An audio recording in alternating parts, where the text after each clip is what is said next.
ഓം നമോ ഭഗവതേ വാസുദേവായ. കൃഷ്ണ ഭഗവാനെ ഗുരുവായൂരപ്പ. അധ്യാത്മരാമായണം തുഞ്ചത്ത് രാമാനുജൻ എഴുത്തച്ഛൻ്റെ യുദ്ധകാണ്ഡം ആരംഭിക്കുകയാണ്.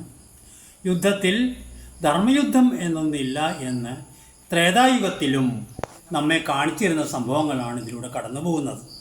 നാരായണ ഹരേ നാരായണ ഹരേ നാരായണ ഹരേ നാരായണ ഹരേ നാരായണ രാമ നാരായണ രാമ നാരായണ രാമ നാരായണ ഹരേ രാമ രമാരമണ ത്രിലോകീപദേ രാമ സീതാഭിരാമ ത്രിദശ പ്രഭോ രാമ നാരായണാത്മാ രാമ ഭൂപദേ. ലങ്കാവിവരണമാണ്. ശ്രീരാമചന്ദ്ര പ്രഭു ഹനുമാൻ സ്വാമിയോട് ചോദിക്കുന്നത് എങ്ങനെയാണ് ലങ്ക, അതൊരു യുദ്ധം ചെയ്യുമ്പോൾ ശത്രുരാജ്യത്തെക്കുറിച്ച് നല്ലവണ്ണം അറിഞ്ഞെങ്കിൽ മാത്രമേ, അതിൻ്റെ ഭൂമിശാസ്ത്രം അറിഞ്ഞെങ്കിൽ മാത്രമേ അതിൽ പിടിച്ചു നിൽക്കാൻ സാധിക്കുകയുള്ളൂ. അപ്പോൾ എങ്ങനെയാണ് ലങ്ക എന്ന് ചോദിക്കും. ലങ്കാപുരത്തിങ്കൾ വൃത്താന്തങ്ങൾ ശങ്കാവിഹീനറിയിക്ക നീ കോട്ടമതിൽ കിടങ്ങൊക്കെയൊക്കെ കാട്ടിത്തരിക വേണ ഭവാൻ എന്നതു കേട്ടു തൊഴുതു വാദാത്മജൻ നന്നായി തെളിഞ്ഞു അരുളി ചെയ്തിടിനാൻ. മധ്യേ സമുദ്രം ത്രികുടാചലം വളർന്ന് അത്യുന്നമതിൽ മൂർധനി ലങ്കാപുരം. ഇന്നും രാവണന്റെ കോട്ട ശ്രീലങ്കയിലുണ്ട്, അതവർ സംരക്ഷിക്കുന്നുമുണ്ട്. ചുറ്റും സമുദ്രമാണ്. അതിന് നടുക്കായിട്ട് ഉന്നതമായ ഒരു പർവ്വതത്തിലാണ് രാവണന്റെ കോട്ടയുള്ളത്. ചുറ്റും കിടങ്ങുകളുണ്ട്. കിടങ്ങുകളിൽ വീഴുന്ന മനുഷ്യരെ, ശത്രുക്കളെ തിന്നാനായിട്ട് വേണ്ടുവോളം ഹിംസജന്തുക്കളെയും വളർത്തി, മുതല തുടങ്ങിയ ഹിംസജന്തുക്കളെയും വളർത്തുന്നുണ്ട്. അതാണ് ഇവിടെ പറഞ്ഞു വരുന്നത്.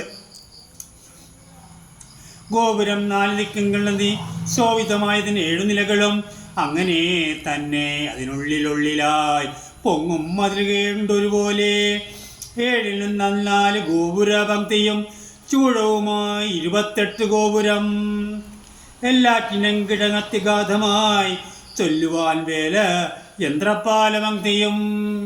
യന്ത്രപാലപങ്ക്തി എന്ന് പറഞ്ഞാൽ ചങ്ങല കൊണ്ട് തീർക്കുന്ന പാലം.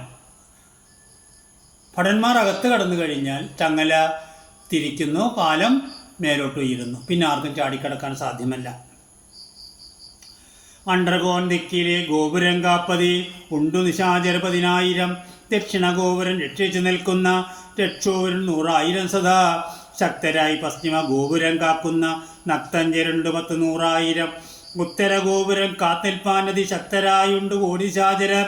ദിക്കുകൾ 4 ഉള്ളതിലർത്ഥം ഉഗ്രതയോട് നടവ് കാത്തിയിടുവാൻ അന്തപ്പുരം കാപ്പതിനുണ്ട് മത്ര പേർ. മന്ത്രശാലയ്ക്കും അതിലുണ്ടിരട്ടി ജനം. ഇങ്ങനെ ഒരു തരത്തിലും ഒരു ശത്രുവിനകത്തേക്ക് കടക്കാൻ പറ്റാത്ത മട്ടിലാണ് രാവണൻ തൻ്റെ കോട്ട നിർമ്മിച്ചിട്ടുള്ളത് എന്ന് പറയാണ്. അപ്പോൾ കാര്യങ്ങളെല്ലാം പറഞ്ഞു. ഇങ്ങനെ ഞാൻ സീതാദേവിയെ കണ്ടു, അക്ഷകുമാരനെ വധിച്ചു എന്ന് വേണ്ട. ലങ്കാപുരത്തിൽ 4 സൈന്യമൊടുക്കി വേഗേന പോയി. 4 സൈന്യത്തെയാണ് ഞാൻ ഒറ്റയ്ക്ക് ഒടുക്കിക്കളഞ്ഞത് രാമചന്ദ്ര പ്രഭു. ഇനി ബാക്കിയുള്ളതിനെ അങ്ങയ്ക്ക് കൊല്ലാനുള്ളൂ എന്ന് പറയണം. വട്ടമായുള്ള ലങ്കാപുരം സത്വരം മന്നവാ ലങ്കയുള്ളവിടയിൽ 1 മുടിക്കും തൽപ്രസദത്താൽ ഒന്നുകൊണ്ടില്ല കാലവിളംബനം. നന്നല്ല പോ യുദ്ധം പുറപ്പെടുക നാം. ഇപ്പോൾ യുദ്ധം പുറപ്പെടുവാനായിട്ട് പറ്റിയ സമയമാണ് എന്ന് പറയണ്. സംഘേന ലങ്കാപുരിക്ക് ശങ്കാവഹം ലംഘനം ചെയ്ത് കിങ്കരന്മാരെ ക്ഷണേൻ വിധുപതി കിങ്കരന്മാർക്ക് കൊടുത്തു ദിശാനൻ പങ്കജനേത്ര പരംപുരുഷ പ്രഭു. ഇപ്പോൾ യുദ്ധത്തിന് പോകേണ്ടതായ ഉത്തമമായ സമയമാണ്.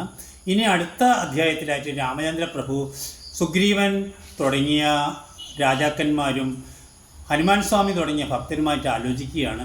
എങ്ങനെയാണ് നമ്മൾ സമുദ്രം കടക്കേണ്ടതെന്ന് ആലോചിക്കുന്നതാണ് അടുത്ത അധ്യായത്തിലുള്ളത്. ഓം നമോ ഭഗവതേ വാസുദേവായ.